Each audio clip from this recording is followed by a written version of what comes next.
Welcome to the Defense and Aerospace Report. I'm Vago Muradian here at the Air Force Association's annual Air, Space, and Cyber Conference and Trade Show, largest gathering of U.S. Air Force leaders from around the world.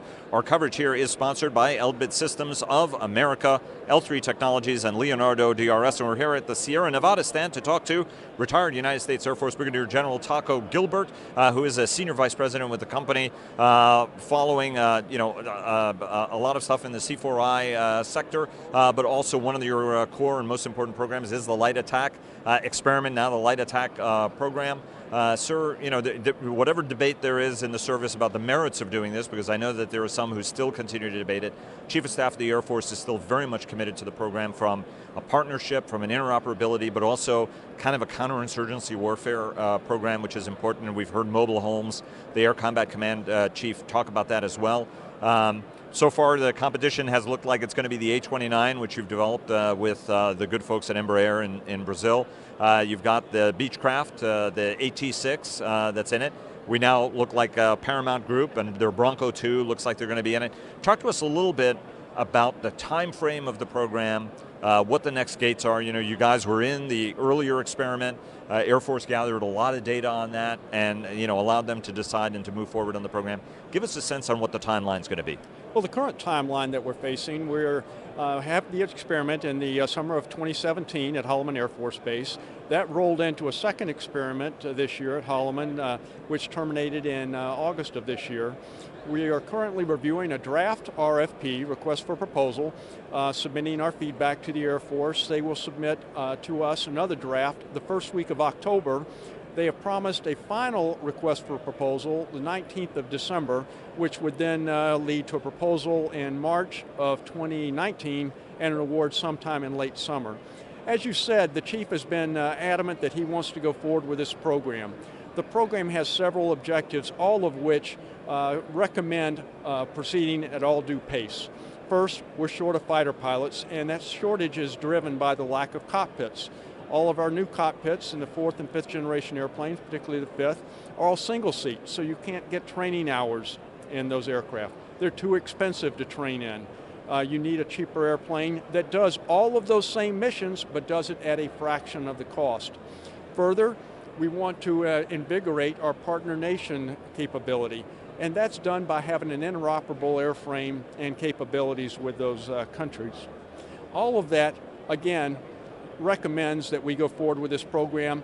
It preserves the service life of those 4th and 5th generation aircraft for the fights where you really need them, where there's contested airspace. Let me ask you about the difference between the experiments. We spoke last year at this show, had a fruitful conversation. We just finished the latest experiment. What did the latest experiment demonstrate, and how did it differ from the earlier one in terms of what the Air Force was trying to learn? From our perspective, the first experiment we really dealt with as an experiment.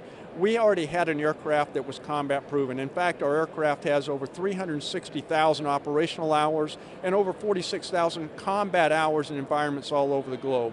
Therefore, when we went into the experiment, we tried some different things with the aircraft to our benefit to help develop the aircraft going forward. This experiment, the latest this summer, was a little bit different because the Air Force had enumerated that they might make a procurement decision at the end. Therefore, we narrowed down what we had attempted to achieve and structured our configuration of the aircraft more directly towards what we knew the Air Force would want. For example? For example, with the data links. We've had 16 different data links integrated into this aircraft. We know that Chief Golfing has discussed that interoperability hinges on a couple of things, but first and foremost it's the sharing of information. Rather than showcase a bunch of different data links, we went for the Link 16 and we went for the AeroNet, the two data links that the Air Force said they wanted. That would be one type of example where we narrowed down what we were trying to achieve. One of the preeminent think tanks in Washington, D.C., the Heritage Foundation, put a report out, not necessarily questioning the program as such, but saying, look, it's likely to be a little bit more expensive and maybe a little bit more complicated than the Air Force is suggesting. as somebody who's involved in this and has been living with this program, and it's not as if you've been going to some rush to judgment. I mean, this thing has been going on now for a while. Talk to us a little bit about how you counter the argument that they put forward. Well, the Heritage Foundation has tried to allege that the aircraft will cost more than anticipated. I know very few programs that over the timeline did not cost more than anticipated because the long time it takes to bring a system on, given the Byzantine procurement processes inside the Department of Defense, that delay frequently leads to more cost. However, I would turn it around and say that the cost of 4th and 5th generation aircraft make it imperative that we go forward with this program. This is a taxpayer's, I'll say, dream to have this type of aircraft where you can train fighter pilots and conduct combat operations in permissive, semi-permissive environments for 2 to 4% of the cost that they're paying right now. You're going to save the service life of those 4th and 5th generation aircraft for when they are really needed in those future engagements. And you're going to add some new capabilities into an aircraft where you have an inherent ISR capability built in with the strike package to follow up. Further, let's talk partner nations. For the A-29, we have 13 nations currently flying this aircraft. 3 more nations that have it on order. It has been the consistent choice of our partner nations that are conducting combat operations now, part of that 46,000 combat hours the airplane has on it right now. There are 2 aspects to interoperability. It's the interoperability that Chief of Staff Goldfein has mentioned with the sharing of information, which is true power. But there's also the interoperability, the close ties that come from operating the same aircraft, that those airmen build the ties across the years going forward. So by operating the same aircraft, we help develop the capacity of those other nations to fight the insurgencies themselves, which helps us bring our airmen home while strengthening their own security. There are 2 competitors that have been going after the program, obviously the AT-6 and you guys with the A-29. Now we've got Paramount Group from South Africa proposing the Bronco 2. A ruggedized Bush airplane from their standpoint, something that has got a couple of operational hours, obviously in the South African context. Talk to us a little bit about, is this something that changes the dynamic, changes the competition in any way compared with, we thought it was going to be a 2-way race, now potentially a 3-way race? Well, as far as we are concerned going forward, we think that our aircraft recommends itself for this mission, whether it's here in the United States or whether it's across the globe. And certainly as we look across the globe, the warfighters around the world, the air chiefs around the world have agreed with us. It has been the consistent choice of air forces around the world to select the A-29. Why? It was purpose-built for this mission. It wasn't converted from a trainer, it wasn't converted from a Bush aircraft. It was designed for the light attack mission to be operated in whether improved or very unimproved circumstances, conditions across the globe.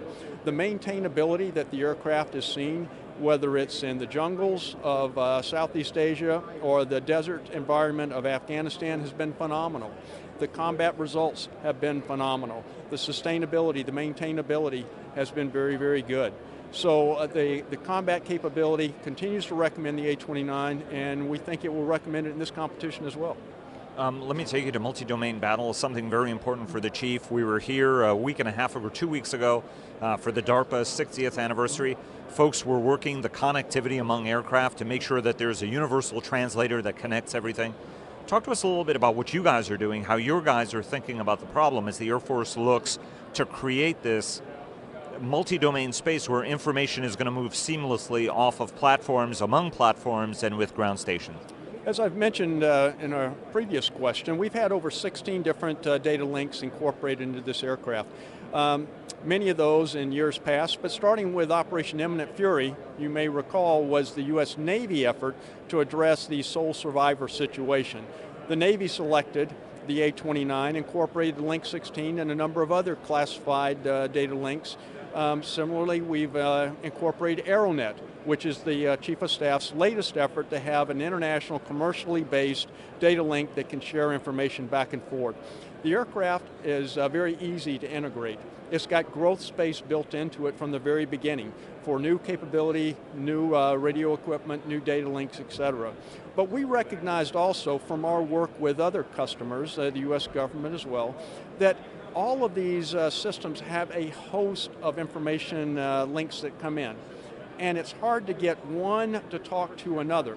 So we have incorporated what we call tracks, which is basically an automated switchboard which with the punch of a single button will translate one data link into the form factor or the waveform for another and send it out in another channel.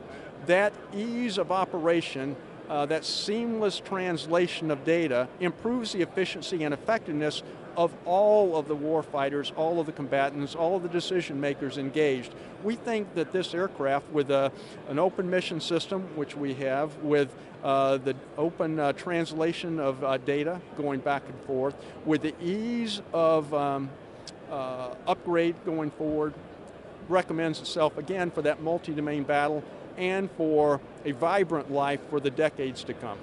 Let me ask you one last question. Air Force Acquisition Chief Dr. Roper, Will Roper, has talked about accelerating acquisition. As we've discussed, this particular program has not been a rush to judgment by any means. What are you seeing, what evidence are you seeing of a faster Air Force and DoD acquisition cycle? As somebody who's followed this, has lived this for as long as you have, what have you seen that indicates things are moving more quickly? Well, as we talked last year, I would reiterate, we recognize that this was an experiment not only in warfighting capability, but acquisition capability as well. We were pleased to be a part of that. We remain pleased to be a part of it. It has not perhaps gone as swift as many of us would have liked. However, no initial experiment does.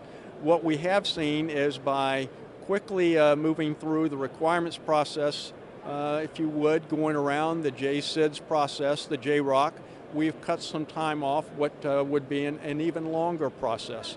We would have hoped that out of the experiments which were conducted, the Air Force would have made an acquisition decision. They had that authority, but in any case, we still see this moving faster than it would have. We would like to see it move faster. Delays, quite frankly, mean that the taxpayer is continuing to pay more for training, more for combat capability than is required. It means that we're slow building fighter pilots, slower than we need to be, and when we stretch programs out, it escalates cost. We think everything that we can do to accelerate that acquisition process will be good for the warfighter, it will be good for the taxpayer, and first experiment, we're learning. We'll be happy to see the fruits of that experiment in programs to come. Taco Gilbert, retired United States Air Force Brigadier General, Senior Vice President here at Sierra Nevada, one of the more innovative companies here. Sir, thanks very much, always a pleasure. Thank you very much, Vago, my pleasure.